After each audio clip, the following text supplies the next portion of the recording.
स्वागत है दोस्तों आपका हमारे YouTube चैनल चेतना स्टोरी में। इंदिरा एकादशी व्रत की कथा। धर्मराज युधिष्ठिर कहने लगे कि हे भगवान, अश्विनी कृष्ण एकादशी का क्या नाम है, इसकी विधि तथा फल क्या है, सो कृपया करके बताएं।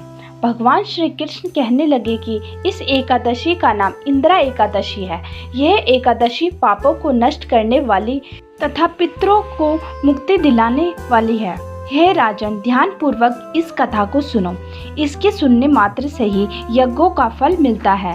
प्राचीन काल में सतयुग के समय में महिषामती नाम की एक नगरी में इंद्रसेन नाम का एक प्रतापी राजा धर्म पूर्वक अपनी प्रजा का पालन करते हुए शासन करता था।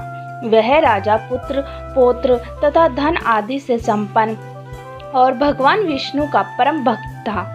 एक दिन जब राजा सुखपूर्वक अपनी सभा में बैठा था तो आकाश मार्ग से महर्षि नारद उतरकर उसकी सभा में आए।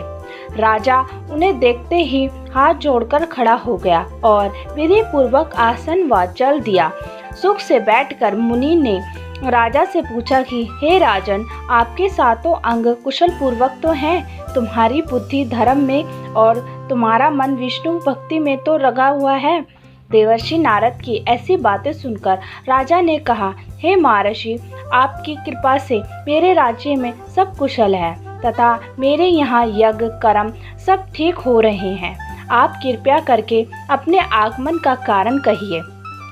तब ऋषि कहने लगे कि हे राजन, मैं एक समय ब्रह्मलोक से यमलोक को गया। वहाँ श्रद्धा पूर्वक यमराज से मिलकर मैंने धर्मशीला और सत्यवान धर्मराज की प्रशंसा की।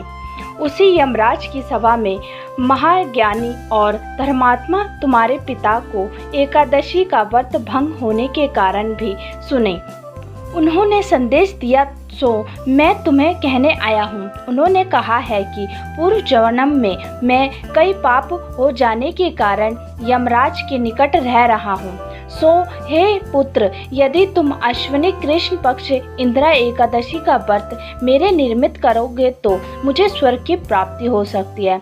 इतना सुनकर राजा कहने लगे कि हे महर्षि, आप इस व्रत की विधि मुझे बताएं।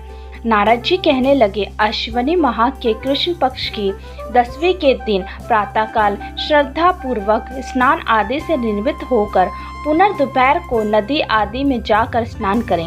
फिर श्रद्धा पूर्वक पितरों को श्राद्ध करें और एक बार भोजन करें। प्रातःकाल होने पर एकादशी के दिन दातुन आदि करके स्नान करें। फिर व्रत के नियमों को भक्ति पूर्वक ग्रहण करते हुए प्रतिज्ञा करें कि आज मैं संपूर्ण भोगों को त्याग कर निराहार एकादशी व्रत करूंगा। रात्रि भर जागरण करें। इसके पश्चात द्वादशी के दिन प्रातःकाल होने पर भगवान का पूजन करके ब्राह्मणों को भोजन कराएं। भाई बंधु स्त्री तथा पुत्र सहित आप भी मौन होकर भोजन करें। नारद जी कहने लगे कि हे राजन, इस विधि से यदि तुम आलस रहित होकर इस एकादशी का व्रत करोगे तो तुम्हारे पिता अवश्य ही स्वर्ग लोक को जाएंगे। इतना कहकर नारद जी अंतर्ध्यान हो गए। नारद जी की कथा अनुसार राजा द्वारा अपने बंधुओं तथा दासों सहित व्रत करने से आकाश से पुष्प वर्षा हुई और उस राजा का पिता गरुड़ पर चढ़कर विष्णु लोक को गया। राजा इंद्रसेन भी एकादशी के व्रत के प्रभाव से राज्य कर अंत में अपने पुत्र को सिंहासन पर बैठाकर स्वर्गलोक को गया। हे युधिष्ठिर, इस इंदिरा एकादशी के व्रत का महत्व मैंने तुमसे कहा है। इसके पढ़ने और सुनने से मनुष्य सब पापों से छूट जाता है और सब प्रकार के भोगों को भोग कर वैकुंठ को प्राप्त होता है। धन्यवाद दोस्तों, फिर मिलते हैं आपको एक और नई कहानी के साथ। तब तक के लिए राधे राधे।